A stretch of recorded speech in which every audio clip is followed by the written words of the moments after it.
আমি বুঝতে শিখেছি যে প্রতিটি সংগ্রামের মধ্যেই কিছু শেখার আছে। কখনো কখনো এটি আপনাকে এমন শিক্ষা দেয় যা আপনার লক্ষ্যে পৌঁছাতে সাহায্য করতে পারে। এটি আপনাকে শক্তিশালী হওয়ার কারণ যোগায়। এক পোস্টে এমনটাই উল্লেখ করেছেন অভিনেত্রী আসনা হাবিব ভাবনা।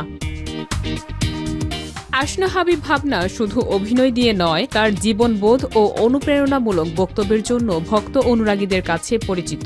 নাটকের মঞ্চ থেকে শুরু করে বড় পর্দা সবখানেই তিনি নিজের মনসিয়ানা ও দক্ষতা প্রমাণ করেছেন। বিশেষ করে তার প্রথম নাটক নট আউট এক ধাপ এগিয়ে দিয়েছে, যার পর থেকে তার আর পেছনে ফিরে তাকাতে হয়নি। নাটক সিনেমার পাশাপাশি ভাবনা সামাজিক যোগাযোগ মাধ্যমে সক্রিয়, যেখানে তিনি নিয়মিত ভক্তদের সঙ্গে নিজের চিন্তা ও জীবন দর্শন শেয়ার করেন।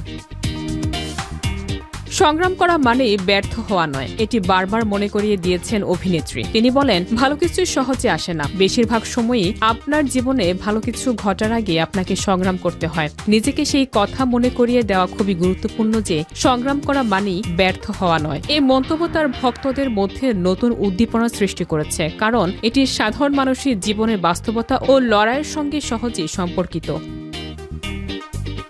শেষে ভাবনা সতর্ক করেছেন যে এই মুহূর্তে হয়তো আপনি আপনার সব অভিজ্ঞতার জন্য খুব হতাশ বোধ করছেন, কিন্তু তাতে কোনো সমস্যা নেই। আপনি যা কিছুর মধ্য দিয়ে গিয়েছেন তার সবই একদিন আপনাকে একটা না একটা শিক্ষা দেবে। তার এই বক্তব্য অনুরাগীদের মনে আশা ও প্রেরণার সঞ্চার করেছে।